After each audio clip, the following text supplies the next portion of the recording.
Happy Sunday, everybody. I got out my mini Instant Pot today that I got for Christmas, and it's the cutest little thing. You can see the size difference. I have a roast cooking in the big pot, and today in the little mini pot, I am going to make yogurt. First, though, they recommend you do the water test. I didn't do that on my bigger ones, and they cook just fine.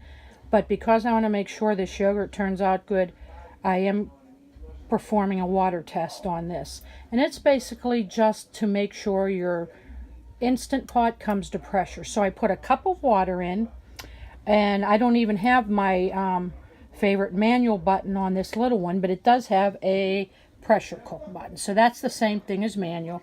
I put it on for 6 minutes, and or no, 2 minutes, because I don't want to wait that long. I just want to see if it comes to pressure, and then we are going to make easy yogurt. Now, I know when I read recipes to make yogurt, it sounded so difficult. You had to measure this temperature, measure that temperature. Well, I'm going to show you how to make a fabulous Greek yogurt without measuring any temperatures. So it does take a while, like after the boil section and cool down, then it's going to have to incubate for 8 hours. So it's not a quick Instant Pot mechanism, but it is delicious. It makes a bunch out of a half a gallon of milk and 2 other ingredients. And I'll show you that as soon as I make sure this pot's working. Okay, so my mini Instant Pot passed the test fine.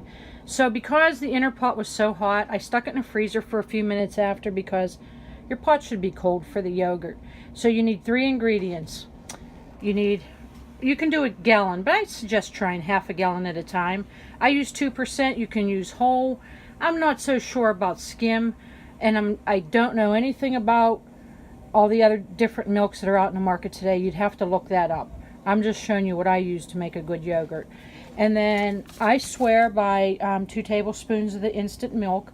The first recipe I ever used called for that. I've had beautiful yogurt, so I buy it. And then you're going to need a starter, and this is after it cools down. But don't cheap out on the yogurt. I just got... well, it's hard to find regular yogurt anymore, so I just got plain Chobani non-fat yogurt, and that'll come into play in a short while. Also, I highly, highly suggest going on Amazon and getting this Greek yogurt maker. It's a strainer. That's what I use. I tried the cheesecloth. I tried coffee filters. Oh my gosh, I just had the biggest mess. This thing has been awesome. So what I'm going to do is I'm going to dump in my half gallon of milk.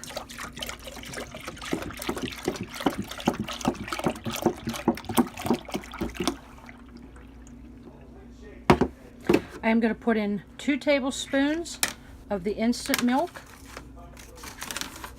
The powdered milk, I should say. 2 tablespoons just sprinkled over top. And then I'm going to stir it up. Now they suggest you, I do have a plastic whisk here, but people have said if they use a metal whisk, it turns out kind of metallic tasting. I don't know what I did with my plastic whisk. I just had it. So I'm going to use that little spoon that comes with the Instant Pot and just mix the milk up in it. That's it for the first step. You don't even need the pressure lid for this at all, because nothing comes to pressure here. So I just put on a plastic lid from the yogurt maker. I am going to hit. Now you're going to have to watch this. All right, on this little Instant Pot, it just has the yogurt button. I'm going to hit yogurt twice. You have to do that twice because it has to boil. It's going to come to boil and it's going to shut off. This may take 15 minutes. If you have the big Instant Pot like I have over here, you're going to hit yogurt and adjust till it hits boil. But twice on your newer pots, it's yogurt twice till it comes to boil, and then I'll show you when it's done boiling what we do. Okay, the boil process is done. Took longer than I thought, but that's okay. Once it's done boiling, it will turn to yogurt. But you still aren't making your yogurt yet, because you do not ever want to put your yogurt starter into hot milk, because that'll just kill all the good bacteria. So I'm going to just cancel, turn it off. I have some cold water in the sink. Now I'm trusting my Instant Pot, where some of those thermometers come in, they make sure it's at a certain temp. But I've always trusted the Instant Pot to boil at the temperature, and I've never had issues yet. So I just sat it in the cold water with some ice in it, and I am going to let that cool to touch. Some people use the thermometers and let it cool to a certain temperature, but like I said, I don't use thermometers. I let that cool to touch. If it takes hours, I'm not sure. I will let you know. This isn't a quick project. It's either in the morning when you get up and start it, or start it before you go to bed, let it incubate overnight. It's not a start and head to work and come home. You really got to kind of keep an eye on it, but the benefits are worth it. So I'll let you know how long this takes, and we'll be back. Okay, so here's my temperature test. This is how I test my yogurt. I'm going to touch it. It's completely cold. That took about maybe an hour. That wasn't too long at all. So what I'm going to do now is I'm going to take a little bit out into a bowl here. And I'm going to mix 2 tablespoons of the yogurt that I showed you earlier. It doesn't have to be a perfect measurement. Just kind of do this.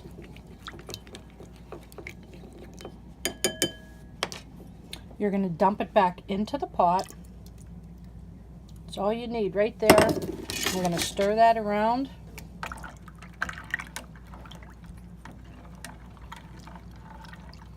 Make sure it's stirred pretty good. Now, I guess when you're done with this yogurt, you can actually freeze some for your next batch of yogurt. Freeze some of it as starter. I didn't like that tablespoon. I'm going to actually put just a tiny bit more in.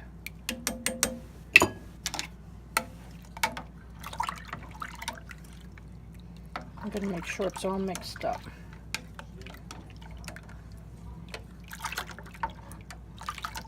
All right, I'm going to put it back into my pot now.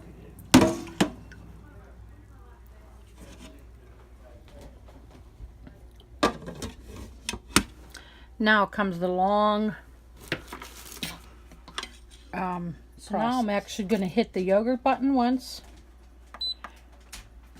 Well, you take it to 8. You hit it till it gets to 8. Because I had it on boil, that's what it went to first.